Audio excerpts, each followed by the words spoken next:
नमस्कार, खबर अभी तक पर आपका बहुत बहुत स्वागत है। आज जैसा कि आप कैप्शन में पढ़ेंगे, अभी हाल ही में 10वीं कक्षा और 12वीं कक्षा में उत्तीर्ण हुए जितने भी छात्र छात्राएं हैं, इस समय अपने आगे भविष्य के लिए बहुत सी प्लानिंग कर रहे हैं। कोई किसी ट्रेड में जाना चाहता है, कोई आर्ट्स में जाएगा, कोई पॉलिटेक्निक जाएगा और कोई ITI में प्रवेश अपनी एडमिशन लेगा। तो इसी संदर्भ में कई बच्चों के सवाल जो मन में इस समय उठ रहे हैं, जैसा कि हम सब लोग जानते हैं, अम्बाला शहर सरकारी ITI गवर्नमेंट ITI में एडमिशन जो है वो शुरू हो चुकी है। क्या क्या प्रक्रिया है, कौन कौन अप्लाई कर सकता है, इन सभी सवालों के जवाब आज आपको घर बैठे हम अपने चैनल के माध्यम से आप तक लेकर के आए हैं। आज हमारे साथ गवर्नमेंट ITI के प्रबंधक BS सांगवान साहब हैं, प्रिंसिपल हैं यहाँ पर, उनसे जानेंगे। और मैं ये कहूँगा कि अभी आप देखते देखते इसे शेयर भी करें, ताकि बहुत से माता पिता जो इस समय अभिभावक जो अपने बच्चों के भविष्य की चिंता किए हुए हैं, जो ITI में कोई भी ट्रेड लेना चाहते हैं, कितनी सीटें हैं अम्बाला शहर ITI में और कौन अप्लाई कर सकते हैं, इन सभी सवालों के जवाब आज आपको इस साक्षात्कार में मिलने वाले हैं। तो अगले 10 मिनट आप सभी काम छोड़ करके इस लाइव प्रसारण को ध्यान से देखिएगा, ताकि आपके मन में जो सवाल उठ रहे हैं उन सभी सवालों के हम जवाब जो हैं अपने चैनल के माध्यम से दे पाएँ। नमस्कार सर। नमस्कार सर, सबसे पहले आपका खबर अभी तक पर बहुत बहुत स्वागत है। धन्यवाद। सांगवान साहब, सबसे पहले तो मैं ये जानना चाहूँगा, अम्बाला शहर ITI में सीटें कितनी हैं? हमारे ITI में 1112 सीट है। 1112 सीट हैं, लेकिन 672 सीटें ही अलॉट हुई हैं। ये भी सबसे पहला प्रश्न है जिससे हम इस साक्षात्कार का आगाज़ करेंगे। देखिए, 672 जो सीटें अलाउट हुई हैं वो डिपार्टमेंट के और हरियाणा सरकार के नियम अनुसार ही अलॉट हुई है। डिपार्टमेंट ने एक रूल बना रखा है कि जैसे स्टेनो हिंदी और स्टेनो अंग्रेजी जैसे कुछ ट्रेड्स हैं, और कॉस्मेटोलॉजी एक ट्रेड, उसमें तो 100% आरक्षण है। स्टेनो हिंदी और स्टेनो अंग्रेजी में 50% महिलाओं की सीटें हैं हमारे यहाँ पे। जैसा आप जानते हैं कि जिला अम्बाड़ा में 2 जो है वो महिलाओं के लिए ITIs हैं, गवर्नमेंट ITI महिला अम्बाड़ा सिटी और गवर्नमेंट ITI महिला नारायणगढ़। तो बच्चों का वहाँ पे भी रुझान रहता है। तो इस वजह से जो महिलाओं के लिए आरक्षित सीटें हैं वो कई बार खाली रह जाती हैं, पर ऐसा नहीं है कि वो परमानेंटली खाली रहती हैं, वो भी भरी जाती हैं। अभी 3 काउंसलिंग चलेंगे हमारे, 3 चरणों में हम ऑनलाइन काउंसलिंग कर रहे हैं। तो इसमें तो आरक्षण नीति लागू होगी, चाहे वो अनुसूचित जाति वर्ग की है, चाहे BC की है, ESM है एंड अदर कैटेगरी। मगर जो सीटें, जैसे मैंने अभी वहीं पे आते हम शुरू में महिलाओं के लिए सीट्स थी, वो खाली रह जाएंगी। तो वो चौथी काउंसलिंग जब भी होगी उसमें जर्नल में कन्वर्ट हो जाती हैं, तो उसमें कोई भी आ सकता है। तो ये जो सीटें हैं जर्नल में कन्वर्ट होते ही जो आवेदक हैं वो इसमें आ जाएंगे, कोई ऐसी बात नहीं। अभी जो आवेदक है वो किस बिहाफ पर सर आवेदन कर सकता है? क्या आपने गेट क्राइटेरिया रखा है? अगर किसी अभिभावक को अपने बच्चों की एडमिशन के लिए ITI आना हो, तो सबसे पहले गेट क्राइटेरिया क्या है कि इतने मार्क्स चाहिए, ये फॉर्म? नहीं, ऐसा कुछ नहीं है, मेरिट फॉलो होती है जी।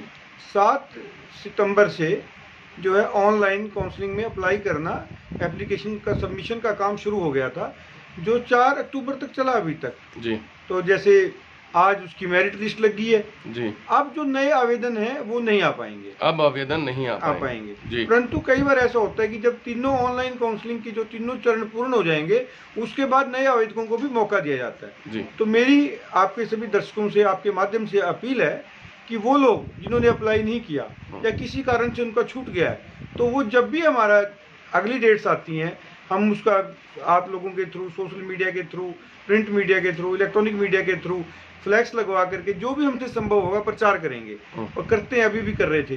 तो वो उसमें जरूर अपना आवेदन सबमिट करें। तो चौथी काउंसलिंग में कई बार उन लोगों को कंसीडर किया जाता है।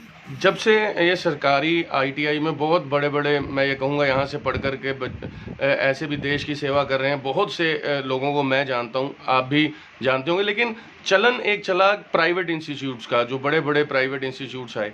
तो मैं ये जानना चाहता हूँ, एक तरफ अभिभावकों के मन में ये डाला जाता है कि कैंपस प्लेसमेंट जो है वो प्राइवेट इंस्टीट्यूट्स की कंपनियों के साथ सेटिंग होती है, और सरकारी ITI में अगर मैं किसी भी ट्रेड में जाता हूँ तो फ्यूचर ब्राइट नहीं है, सरकारी नौकरी मिले ना मिले। तो मैं ये जानना चाहता हूँ सर, बेसिक कंसेप्ट का फ़र्क क्या है? नहीं, यहाँ उल्टा है। आप जब भी किसी फर्म पे जाओगे ना, कहीं भी आप जॉब के लिए होता है, तो वो 2 चीज़ें देखते हैं, इवन फॉरेन में भी देखते हैं इस बात को, कि गवर्नमेंट आईटीआई से पढ़ के आया है या प्राइवेट से आया है।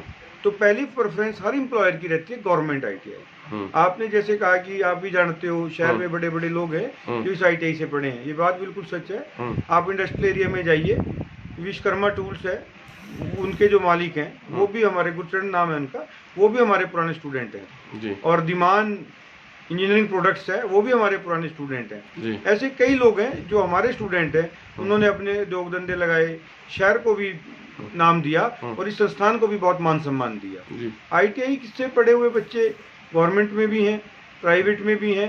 आप गवर्नमेंट सेक्टर में चले जाइए, सेक्रेटरी जाइए, आप मैक्सिमम बड़े बड़े ऑफिसर्स के, अधिकारियों के, मंत्री महोदयों के जो स्टेनो हैं या पर्सनल सेक्रेटरीज हैं, वो हमारे आईटीआई से पढ़े हुए हैं। सर कैंपस जैसे बड़ी बड़ी कंपनीज प्राइवेट इंस्टीट्यूट्स में आती हैं, ऐसा कोई प्रावधान भी रहता है आईटीआई में भी कभी कैंपस प्लेसमेंट का रहता है प्रावधान? बिल्कुल रहता है। अभी हमारे विभाग ने एक पत्र जारी किया है कि भाई हमें कम से कम महीने में 2 बार कैंपस ड्राइव करवानी है जी। उसी संदर्भ में हमने भी सोमवार को कैंपस ड्राइव करा के हटे हैं हम जी। Shri Ram rings and piston Bhiwadi आई थी, उन्होंने हमारे 35 स्टूडेंट्स को सिलेक्ट किया है।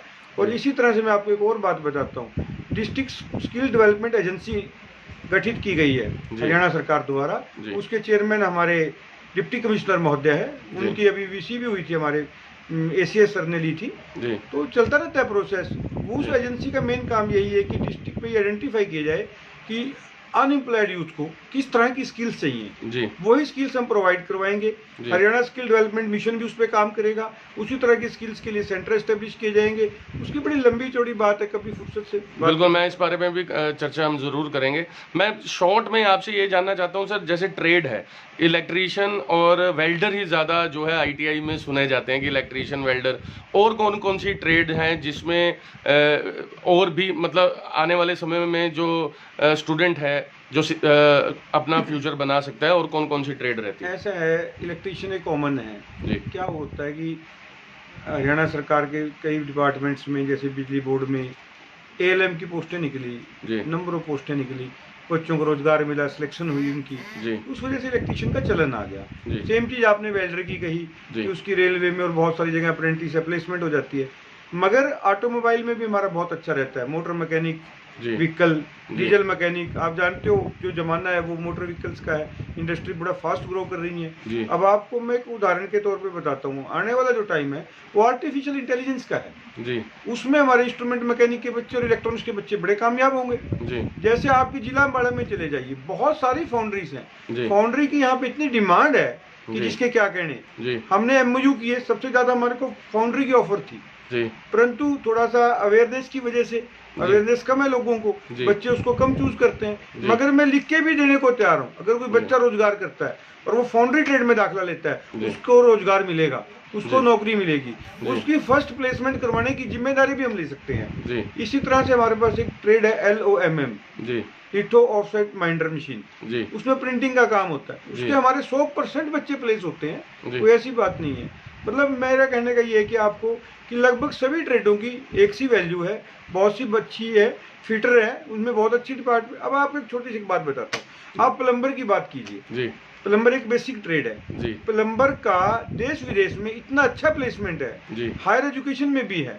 आप जैसे किसी को कनाडा का इमिग्रेशन अप्लाई करना है, ऑस्ट्रेलिया का करना है, तो उसको बहुत अच्छे से देखा जाता है, प्लम्बर को मानते हैं। अब आप कारपेंटर पे आ जाइए, कारपेंटर का बच्चा एक दिन खाली नहीं रहता विदेश में, उसको नौकरी मिलती है। बिल्कुल, बस थोड़ा सा क्या है कि अवेयरनेस की कमी है, लोग थोड़ा सा उसको बेकार। ये जरूर है, अगर आप ITI में आओगे तो काम करना पड़ेगा, काम विदाउट स्किल तो कुछ नहीं है। देखो, और स्किल्स को आप डेवलप करते हैं, लेकिन अल्टीमेटली आपको मेहनत तो करनी पड़ेगी। बिल्कुल, देखो हमारा काम स्किल डेवलपमेंट का है। बिल्कुल, बुक इस नॉलेज नहीं। अगर कोई ये कहे कि वो किताबी ज्ञान से बहुत कुछ कमा लेगा, वो नहीं है, प्रैक्टिकलिटी में वो है। हाँ बिल्कुल, प्रैक्टिकल काम करना पड़ेगा। चलते चलते सर एक बार फिर जो मेरिट लिस्ट अब तैयार हुई है, तो उसमें कितने बच्चे, कितनी संख्या है, कितने बच्चों की मेरिट लिस्ट जो है अभी हुई है, और उन्हें कैसे इन्फॉर्म किया जा रहा है, ये मैं जानना चाहता हूँ। जैसे अभी बताया कि 672 बच्चों का मेरिट लिस्ट में आया है जी। तो उन सब की मेरिट लिस्ट को डाउनलोड करके 7 कमेटियां संस्थान स्तर पर